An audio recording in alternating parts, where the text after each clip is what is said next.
Ya, tapi ternyata faktanya sebenarnya kolesterol itu seringkali nggak ada gejalanya. Iya, jadi kolesterol itu gejalanya itu tersembunyi. Tiba-tiba dia udah menumpuk di pembuluh darah kita dan menyebabkan gejala yang berat seperti stroke, serangan jantung. Jadi yang di sini tuh nggak enak, di kepala nggak enak itu sugesti dok? Dia campuran ya. Jadi karena banyak aliran darah ke sana tuh otot-otot kita di tempat lain tuh bisa jadi lebih tegang. Tapi karena sugestinya orang sering bilang ya kalau di belakang pundak itu bikin nggak enak, bikin sakit, gitu. Lama-lama kita jadi ngerasain juga.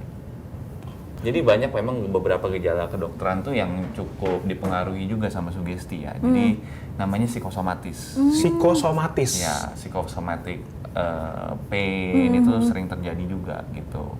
Tapi kan kemarin pasti ngerayain dong dok, Idul Kurban, Ya, makan betul. kurban sapi, kambing.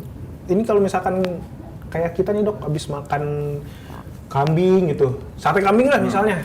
Biasanya habis makan sate kambing 3, 4, 5 tusuk itu agak pusing atau enggak ininya langsung nggak enak dok. Itu emang selalu kayak gitu, penyebabnya adalah dagingnya, bumbunya, kondisi tubuhnya atau gimana dok?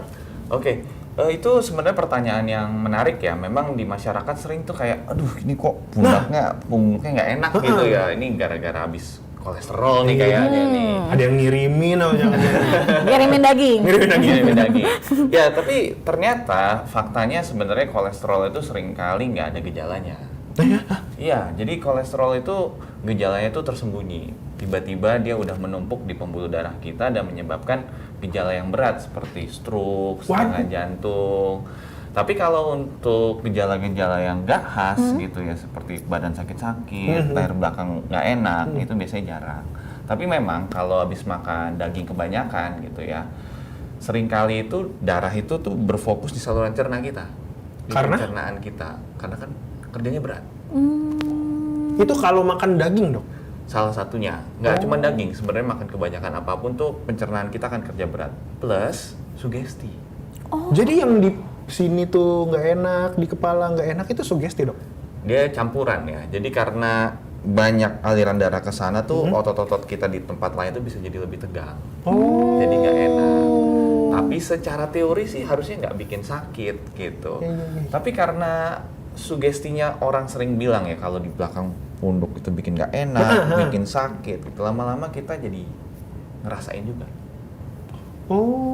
Jadi banyak memang beberapa gejala kedokteran tuh yang cukup dipengaruhi juga sama sugesti ya. Jadi namanya psikosomatis. Psikosomatis. Ya, psikosomatic pain itu sering terjadi juga gitu.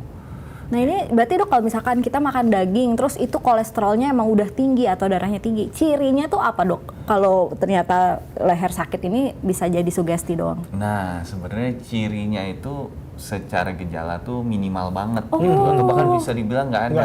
Nggak ada. Makanya penting buat kita tuh untuk rutin cek kesehatan gitu. Cek darah gitu ya Cek dok? darah, kita harus lihat kolesterol darah kita memang tinggi atau enggak.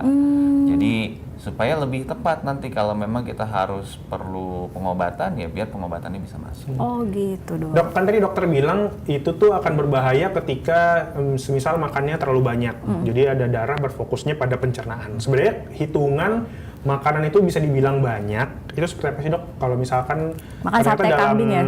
satu porsi, oh yaudah deh nasinya gua kurangin, tapi daging kambingnya gua pol-polin biar nggak rugi. Kalau misalkan pernikahan dok misal. Iya. Yang pasti nggak 12 kilo juga. Meskipun udah ngumpulin voucher, ada order, jangan 12 Ya, 12 kilo, Mas Tom. Jangan sampai segitu. Untuk daging ya, sebenarnya daging kambing, daging Daging sapi itu merah. sebenarnya ya daging merah ya, kita sebutnya itu idealnya tuh makan cuma sekitar 50 sampai 80 gram sehari. Sehari itu maksudnya pagi dipisah Boleh pagi, dicampur. boleh digabung. Kita ngomong secara umumnya dulu ya, secara umumnya dulu ya, bukan dalam sekali makan nih. Nah itu kurang lebih ya, kalau sate tuh ya 3 sampai 5 tusuk.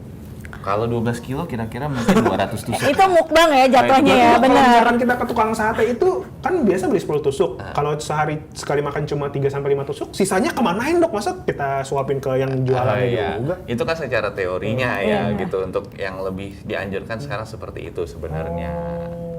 Kalau rendang ya kurang lebih 2 atau 3 potong yang yang segede-gede gini kan dok. Kecil dong, ya, gede-gede banget gitu ya. Iya. Tapi kalau untuk porsi individu gitu yang sampai menimbulkan gejala sebenarnya sangat relatif. Artinya Berbeda-beda beda-beda, masing-masing. betul. Makanya kan ada orang yang bisa mukbang. Oh, iya benar. Orang bisa mukbang tapi nggak ada gejala apa-apa tuh kan. Iya. Bisa kita temukan. Itu sebenarnya orang nggak ada gejalanya atau gejalanya belum dok, belum terakumulasi dok. Tubuh lama-lama adaptasi. Oh. Yang berbahaya itu kan sebenarnya pola ya atau kebiasaan ya. Kalau misalnya cuman sesekali gitu ya, biasanya tubuh akan memberikan alarm dan rem ini, oh udah kebanyakan nih, sebaiknya kita berhenti. Jadi gejalanya nggak muncul gitu. Meskipun kalaupun dia kebanyakan sekalipun, itu juga efek kesehatannya itu nggak langsung. Berarti dia berakumulasi gitu ya dok. Ya kan kita biasa makan sate sampai 10 ya. Iya. Nah, misalnya ya kalau beli kan di 10 ya, 10 gitu ya. Datangnya sendiri lagi kan ya, jadi nggak betul. bisa dibagi sama yang Betul. lain. Masa dibagi sama abangnya. Iya, nggak mungkin Abangnya ya. Dok. suruh ikut bayar kan. Iya, Gimana? bisa ikut bayar ya. Berarti bisa dibilang dok orang yang kolesterol yang makan dagingnya nggak rutin seperti dokter itu penyakit kita yang kekurangan duit dong. Kan tubuhnya nggak terbiasa jadi. Ya sebenarnya nggak juga ya, kan Nggak. banyak sumber kolesterol lainnya. Jadi nggak cuman masalah jumlah. Misalnya daging kan kadang ya suka dicampur lemak ya. Oh, Kalau misalnya lemak ya, itu memperparah dok. Ya itu nggak bagus sebenarnya kalau kita makan gaji, makan lemak gitu ya. Karena itu benar-benar kadar kolesterolnya sangat tinggi gitu. Kalau kayak jeroan-jeroan di dalam sapi, kambing tuh gimana dok? Kalau jeroan itu juga nggak terlalu bagus ya, terutama untuk asam urat ya. Dia tinggi purin, jadi sangat bisa meningkatkan asam urat. Tapi lagi-lagi kalau memang setiap dokter tuh punya pendekatan yang berbeda ya, apalagi kan respon tubuh tuh sangat besar. Saya pribadi sih menganjurkan kepada pasien-pasien, gitu, masyarakat untuk lebih mindful sebenarnya. Jadi bukan dalam artian ini nggak boleh, ini nggak boleh gitu ya, tapi mindful gitu. Artinya porsinya yang diatur gitu. nggak Makanan berlebihan sehat ya. kayak apapun tuh kalau porsinya nggak tepat ya tetap aja nggak bagus. Misalnya, saya pernah ketemu pasien tuh dia udah banyak makan buah ya. Dia udah memporsikan untuk makan buah supaya gula darahnya lebih bagus. Tapi gula darahnya nggak bagus-bagus. Why dok? Bingung saya kan. Akhirnya saya tanya, buahnya apa? Jeruk. Oh oke, jeruk gitu ya. Sekali makan berapa banyak? 1 dok. Oh 1 kilo. Wah, Waduh, Waduh. aja ini gula darahnya nggak terkontrol ya. Dia makan 1 kilo jeruk sekali makan. itu nggak gumo dok 1 kilo. 1 kilo. Jadi Waduh. real di masyarakat gitu ya. Jadi ya banyak yang merasa oh ini makanan sehat, jadi kita boleh makan Sebanyak-banyaknya. banyak-banyaknya. Ya, tapi memang banyak orang yang kayak gitu juga sih dok. Sebenarnya yang merasa kayak kalau gulanya dari buah bukannya masih aman-aman Nah, aja gitu kan betul. dok. Tapi ternyata enggak ya dok. Enggak juga. Oh. Kan tetap dia ada kalorinya juga ya, tetap menyumbangkan ke regulasi gula darah dalam tubuh juga ya.